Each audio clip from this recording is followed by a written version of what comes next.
नमस्कार, मेरा नाम है विकास बिश्नोई और बहादुरगढ़ में मैं इस वक्त मौजूद हूँ। मेरे पीछे आप देख सकते हैं ये नफ़े सिंह राठी का घर है। नफ़े सिंह राठी की रविवार शाम को गोलियां मारकर हत्या कर दी गई थी। लगातार इनेलो हो, कांग्रेस हो, बीजेपी हो, कार्यकर्ता, नेता, विधायक, मंत्री सब पहुँच रहे हैं, लेकिन जो होना था वो हो गया।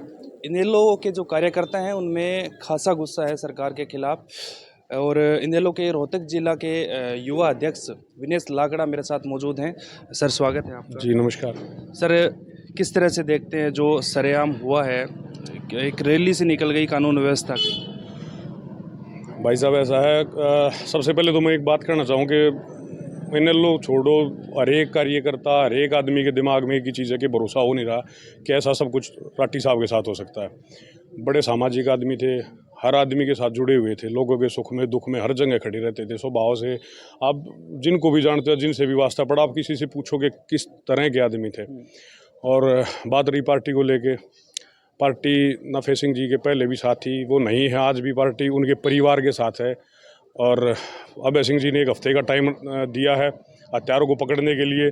तो पार्टी तो सर ऊपर से आदेश का इंतज़ार कर रही है। हर एक कार्यकर्ता जैसा ऊपर से अगर हमारे साथ कोई इंसाफ नहीं हुआ तो पार्टी के हर एक कार्यकर्ता, उनके साथ जुड़े हुए सभी साथी सिर्फ इंतज़ार कर रहे हैं कि ऊपर से आदेश क्या आएगा।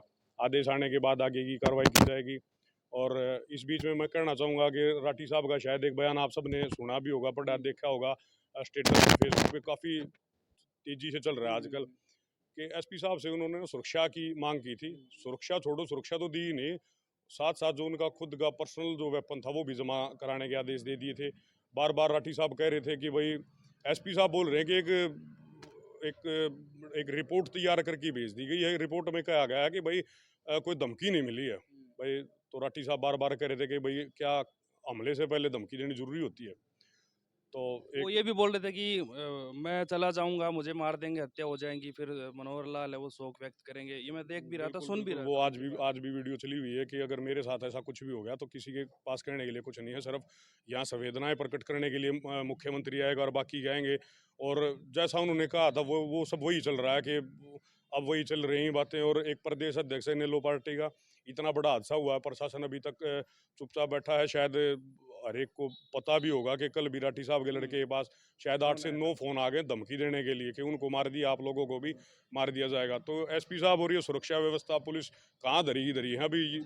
इस चीज़ का कोई समाधान होगा या ऐसे ये कार्यकर्ताओं को आखिर में पार्टी को उठ के ही कोई ना कोई समाधान या कोई एक्शन लेना पड़ेगा? जिले का राजा होता है एसपी। आपको लगता है कि एसपी के ऊपर सरकार की तरफ से या किसी बीजेपी के किसी बड़े नेता की तरफ से दबाव था, उस वजह से उन्होंने सुरक्षा प्रदान नहीं की, या फिर जो भी गुहार राठी साहब की तरफ से लगाई गई थी उनको नहीं माना, या फिर सरकार की कमजोरी है, सरकार की पकड़ नहीं है अपने अधिकारियों पर, अधिकारी सरकार की सुनते नहीं है? सर देखिए, पकड़ तो है ही नहीं, कहीं भी पकड़ का तो कोई मतलब ही नहीं है। साथ में मेरे ख्याल आप सबने एक बार देखा भी होगा, एक बयान दिया था मनोहर लाल जी ने कि मैं हर एक आदमी को सुरक्षा नहीं दे सकता। तो भाई सुरक्षा नहीं दे सकते तो पद को छोड़ दो, किस लिए बैठे हो, क्या करने के लिए बिठाया आप लोगों को? आप लोगों को मजे लेने के लिए बिठाया गया, गाड़ियों को घुमाओगे इधर उधर और सिर्फ अपने लिए बैठे हो आप लोग, किसी को सुरक्षा नहीं दे सकते। आपके बस की बात नहीं तो छोड़ दो फिर इस चीज़ को। जब आपसे नहीं संभल रहा, आप ये बता रहे हो, जब आम आदमी को छोड़ो, आप एक खास आदमी हो, एक एमएलए को आप सुरक्षा नहीं दे रहे, एक प्रदेश अध्यक्ष को, एक किसी पार्टी को आप सुरक्षा नहीं दे रहे, आप किसकी सुरक्षा करोगे फिर? किस लिए बैठे हो आप सरकार में? आप बोलेंगे? आप चलिए, ये मान लिया अब 7 दिन कल हो जाएंगे, आज छठा दिन है। जी अभय सिंह चौटाला कल आएंगे या फिर जो भी आदेश होंगे उसके हिसाब से आगे की कार्रवाई करेंगे आप लोग? जी बिल्कुल, पार्टी का हर एक कार्यकर्ता इंतजार कर रहा है कि या तो कोई अच्छा समाधान निकल के आए। ये अभी तक जो धमकी आ रही हैं, जो नंबर दिए थे वो ट्रेस नहीं हो रहे, जो जिन लोगों के नाम दिए थे वो उठाए नहीं गए, कोई कार्रवाई हो ही नहीं रही अभी तक। पार्टी तो वेट कर रही है भाई। अभय सिंह जी ने कहा था कि एक हफ्ते का अल्टीमेटम देते, एक हफ्ते के अंदर अगर कोई समाधान नहीं होता है तो उसके बाद कड़ा एक्शन लिया जाएगा। और जैसा भी आदेश आएगा उस चीज़ के लिए हम कोई मना नहीं करेंगे, ये नहीं करेंगे, वो नहीं करेंगे। जो आदेश आएगा उसके लिए हम तैयार खड़े हैं। ये 4-5 पुलिस के जवान बैठा रखे हैं यहाँ पर। आपको लगता है कि अब तो चलिए क्यों उनका संस्कार हुए हैं, शोक सभाएं चल रही है, आपको लगता है जब घर से बाहर निकलना भी दूभर हो जाएगा, अगर घर के अंदर बैठे बैठे ही धमकियाँ मिल रही है तो फिर बाहर निकलेंगे तो वहाँ भी कुछ हादसा हो सकता है? सर देखिए, इतना बड़ा काम हो गया है, इतना बड़ा हादसा हो गया है, एक प्रदेश अध्यक्ष को की हत्या कर दी गई, उसके बाद घर वालों को भी जान से मारने की धमकी दी जा रही है, उसके बाद कौन सी सुरक्षा मुहैया करा रहे हैं? डंप से लेकर आज तक कोई किसी भी आदमी का कोई स्क्रैच जारी नहीं हुआ, कुछ भी नहीं है, कोई आगे एक्शन नहीं लिया जा रहा अभी तक। क्या अभी तक पुलिस के पास कोई भी नहीं है क्या? किसी नॉर्मल या किसी बीजेपी वाले के साथ अगर कोई थप्पड़ भी मारता तो मेरे ख्याल 1 घंटे में हर एक चीज़ को ला के सामने खड़ा कर देंगे कि इसने किया इसने नहीं किया है। हर एक आदमी को 5 दिन के अंदर अंदर कोई ट्रेस नहीं कर रहे। तो देखिए कितना कितना ध्यान दे रहे हैं हमारे ऊपर, कितना प्रदेश अध्यक्ष जी की हत्या के बाद ये कितनी सुरक्षा मुहैया करा रहे हैं कि सुरक्षा मुहैया कराने के बाद एसपी सब खड़े होने के बाद इस लेवल पे मामला जा चुका है, उसके बाद कौन सा काम किया गया है? आप कहना ये चाहते हैं कि पहले भी लापरवाही ढिलाई बरती गई थी और अब ये हादसा हो गया, उसके बाद भी जानबूझ के ढिलाई बरती जा रही है। बिल्कुल ढिलाई बरती जा रही है। ढिलाई नहीं होती तो इतनी हिम्मत किसकी है कि घर पे अभी तक कोई फोन करके ये धमकी देगा कि उसको मार दिया तुमको भी मार देंगे। मतलब इस हिसाब से तो फिर परिवार को और सब लोगों को अपने घरों के अंदर रहना चाहिए, गेट ताला बंद कर लो। सरकार से कोई मतलब उम्मीद लगाओ ही मत कि सरकार किसी मदद करेगी। किसके नंबर पर फोन आया था वो? कल जितेंद्र राठी भाई हैं जो अपने राठी साहब के लड़के छोटे, उनके नंबर पे फ़ोन आया, उनको धमकियाँ दी गई हैं। कल दीपेंद्र सिंह हुड्डा आए हुए थे, अब इसके बीजेपी से जिला अध्यक्ष आए हुए थे, उनके आगे फ़ोन आया, उनके आगे धमकियाँ दे रहे हैं, गालियाँ दे रहे हैं। क्या बोला, कुछ ध्यान है, सुना आपने भाई क्या बोला गया? सुना, सबके पास ना सार्वजनिक हो चुकी ये चीज़, गालियाँ दे रहे हैं और सिर्फ एक ही धमकी है कि उनको मार दिया तुम्हें भी नहीं छोड़ेंगे। तो ये धमकियाँ अभी तक मिल रही, कहाँ है प्रशासन, क्या कर रहा है, कहाँ है पुलिस फोर्स है, एसपी साहब क्या कर रहे हैं, किसी को समझ नहीं आ रहा है। ये लोग आ रहे हैं, प्रदेश भर से लोग आ रहे हैं, एक ही वो उम्मीद लगाए बैठे हैं कि भाई कब होगा इस चीज़ का समाधान, कब होगा। 5 दिन तक अभी तक किसी आदमी का नाम नहीं आया, अभी तक किसी को उठाया नहीं गया, कोई कार्रवाई नहीं हो रही भाई। चलिए ठीक है विनेश भाई।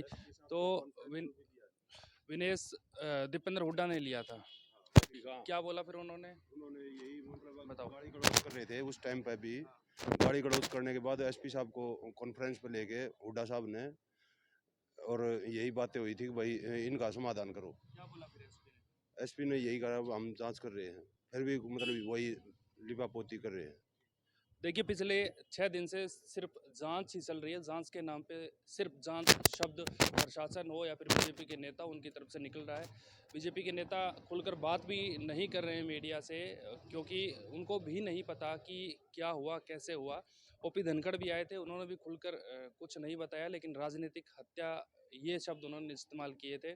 विनेश लाकड़ा जो रोहतक से इनेलो की युवा इकाई के रोहतक से अध्यक्ष हैं, जिला अध्यक्ष हैं, उनसे बातचीत की, सरकार पर सवाल उठाए और ये भी कहा है कि कल 7 दिन हो जाएंगे और 7 दिन के बाद अभय चौटाला की तरफ से जो भी आदेश होंगे उस पर सब लोग, सब कार्यकर्ता अटल रहेंगे और फिर आगे की जो रणनीति है वो बनाई जाएगी।